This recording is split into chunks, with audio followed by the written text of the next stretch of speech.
so too. He'll probably take out Sword of Feast and Famine from Uzawa's GT. Oh yeah, I think that's a better call here. Those are just minor tweaks though. Todd though has a lot more that he can bring in. Yes, he's got the Manriki Gusari, he's got Geist Sustained Trapped, he's got Oblivion Ring. Spell Pierce if he wants it. Yeah, Spell Pierce. Korey has Spell Pierce too. Yeah. Which I don't know. I think that maybe is like a 1 or 2 of, but I don't think he's gonna. Todd has 3. I don't think he's gonna bring in all 3. Right. It's a kind of card that you can really get clogged up on.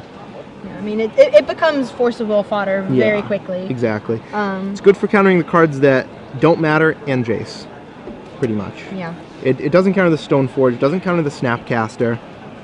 Counters the cards that sort of just trade 1 for 1, like Brainstorm, Spell Snare, Swords to Plowshares, Counterspell. Probably really good at a crucial Force of Will turn, though. That's true. That's true. But so I expect to see some number, maybe not all 3. Yeah. Probably gonna be taking out.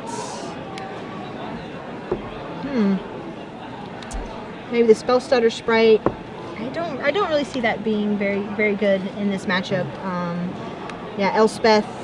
Yeah, Elspeth probably not going to be in there after board. Both players should take that one out.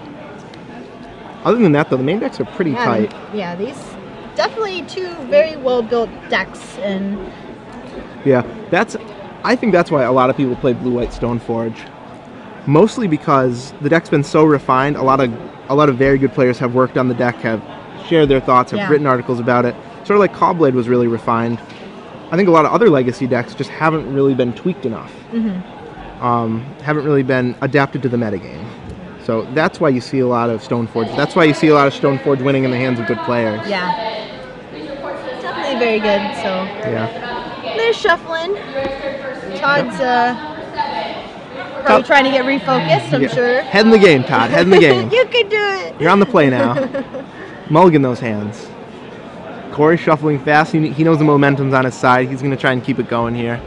Yeah, I think probably part of the reason why Todd kept that hand was it was okay. You know, like he probably wasn't sure what Korey was playing. Right. You know, like he's like, well, I've got Jace, I've got Mana Leak. You know, all right, let's try this. You know, and it didn't really pan out for him. But exactly, the 2 Mishras were nice. Definitely nice to have, especially against fighting a Jace war. But that's just not the draw Korey had. Korey didn't have Jace. No. He had Stoneforge. Yep. Todd couldn't even draw swords in time in his first 2 or 3 draw phases to stop the skull from coming into play.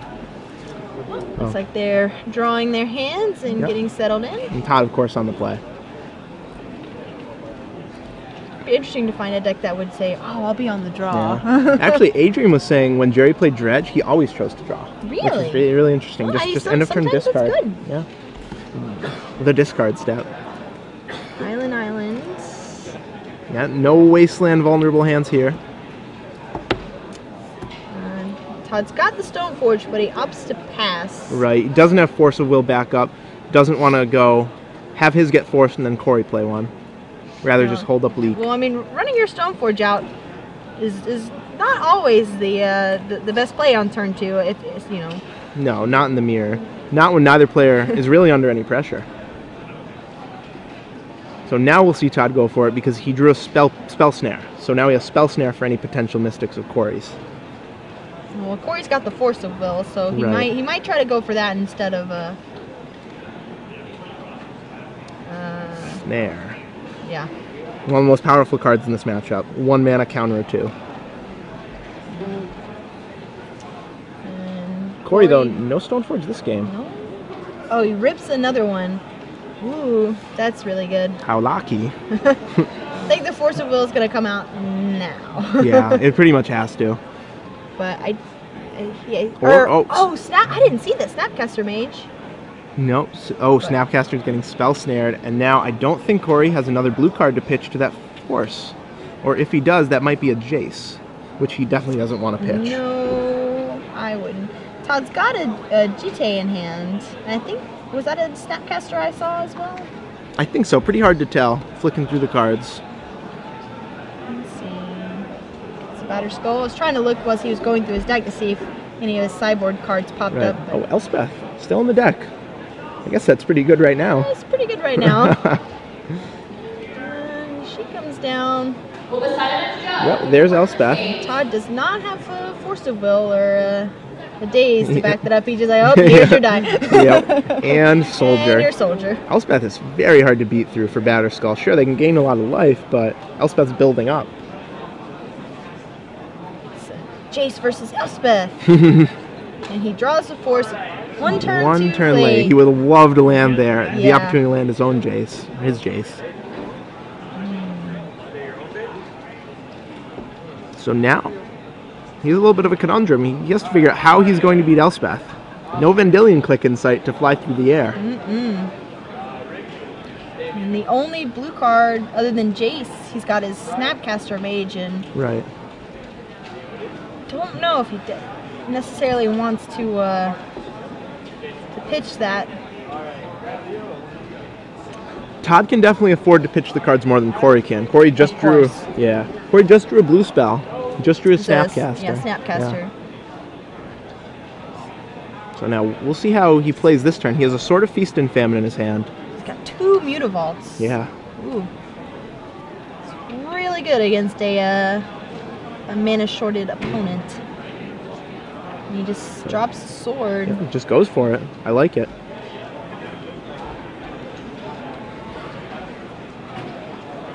Todd.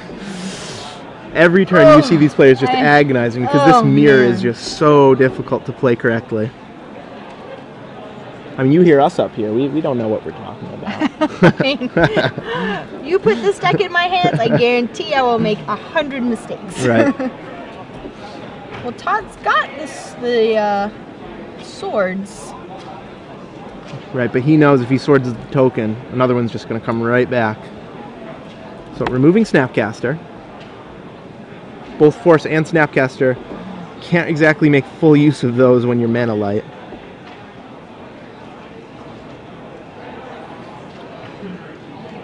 Korey thinks if he wants to get rid of his other blue card in favor of his sword. Right, that would leave him with just an island though, so he has to decide how much he wants it, and apparently a lot. Because those are 2 pretty good cards. Yeah, I definitely don't blame him. So that happens.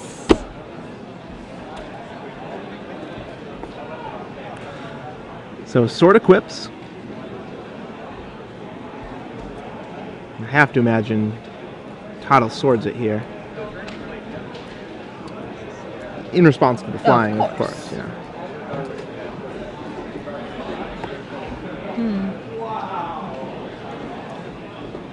And no flying.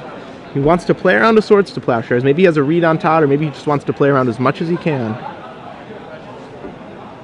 Well, I find that interesting because Todd can flash in the... Oh, it's Pro Black. Yeah, the Germ Token. I always forget those Germ Tokens are black. Yeah, the blue-white deck. Actually, pretty greatly affected by Pro Black. So Todd has to decide if he wants to throw away Stoneforge or discard a card.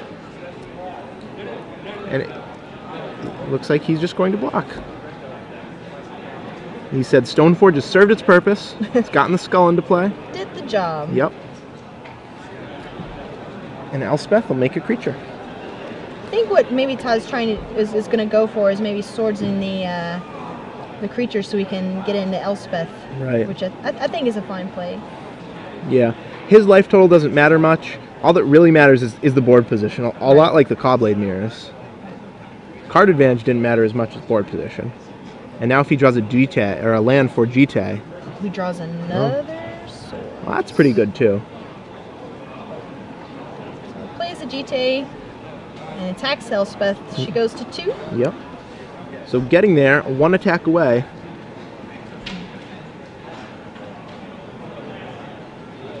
And if Korey's a true master, he'll draw Manrique Gusari at some point. I guess Batterskull's pretty good too, though.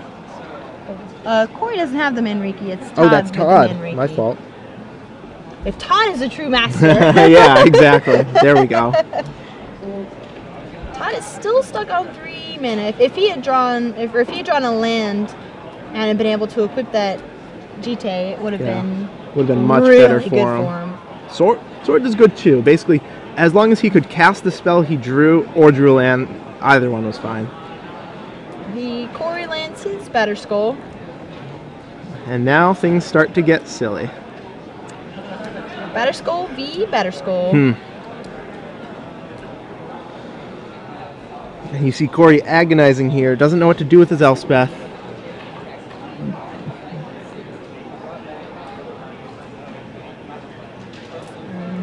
And Korey's out of cards here.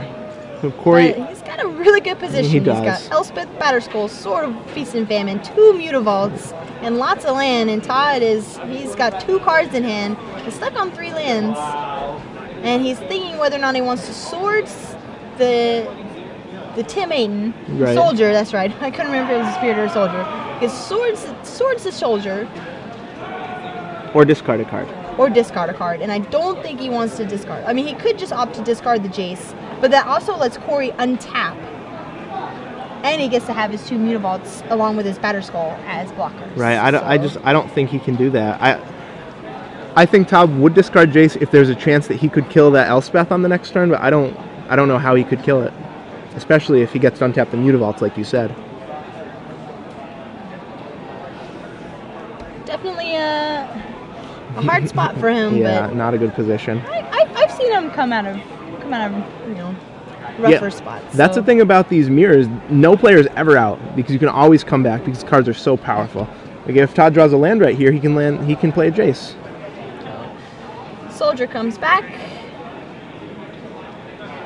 And what does he draw? O-Ring. Oblivion Ring. That's there pretty we good go. too. Okay. Back in it. Now he has the real hard decision, what to Oblivion Ring. Let's see, Oblivion Ring. Elspeth? Batterskull? Sword? Those are...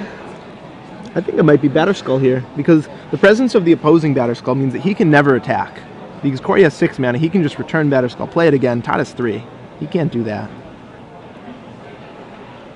So I think as painful as it is to let Elspeth live...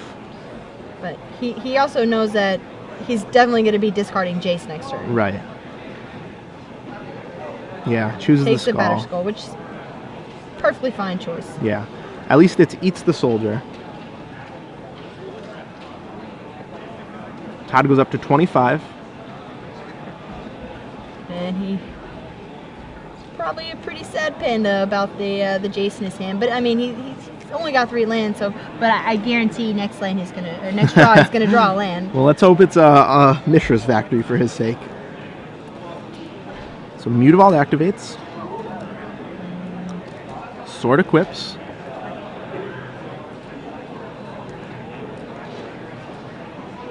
Plays. Croc's in play. Sword attacks. And Jace goes to the graveyard. Yep. Sad day. Todd takes 4 down to 21. Korey gets to untap and makes soldier. So good, his Mutavault's untapped too. Oh. Re-equip the sword. Wasteland. That's a waste. Actually, okay, Wasteland's better than any other land he could have drawn. So GT gets equipped, but that Germ still can't attack because of that sword. Yep. Todd really needs a second Oblivion Ring. Korey draws Force. Great draw. Well. And both players still just agonizing here.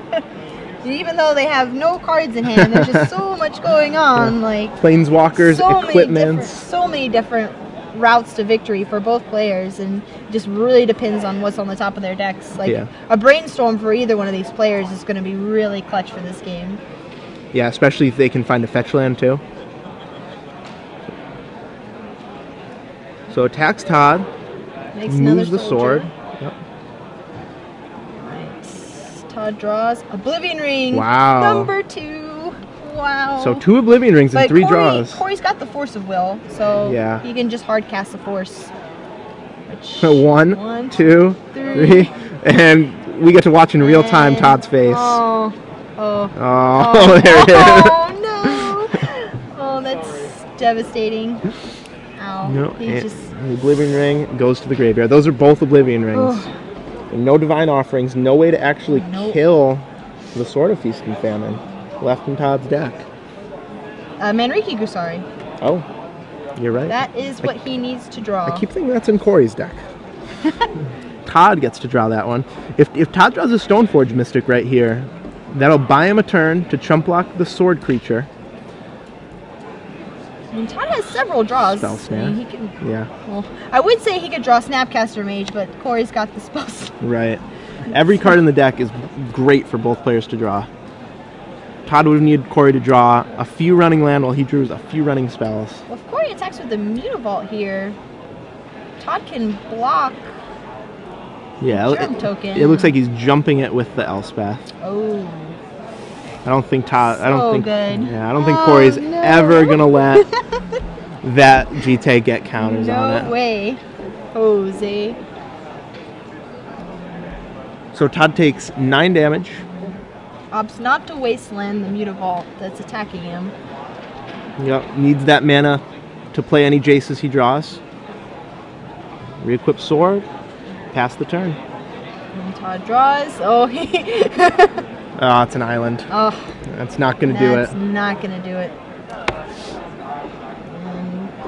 And he technically has one more turn, but I'm not sure there are any cards he can draw. No. Even Minriki Gusari, I don't think quite does it. Nope. Just too much damage. Elspeth on something like 6 counters right now. It was really the Elspeth that did it this game. Yeah. We almost counted her out during sideboarding. Yeah, I guess we don't know how this mirror works, do we? Yeah, this is a really tough deck to play. There's so many different angles and, you know, card interactions, and it's. I am not the greatest player, so I definitely would not want to tout my prowess with this deck. So they've definitely been playing this game really well, and really that's what I wanted to see, a really good game of Magic, and that's really what this been. Even though Todd's unfortunately been on the other side of the right of the coin here, but Korey won the die roll. Game, yeah, there's the hand. Well, he still played really well, and his deck's really good, and I think that you know, if he wins next round, top 16 is not too bad. Definitely top 16 at X2. Korey McDuffie might be able to draw in next round. He moves to 6-1. Yeah. I'm glad to see again one of my friends. You know. Yeah, definitely. Korey's a great player. I think.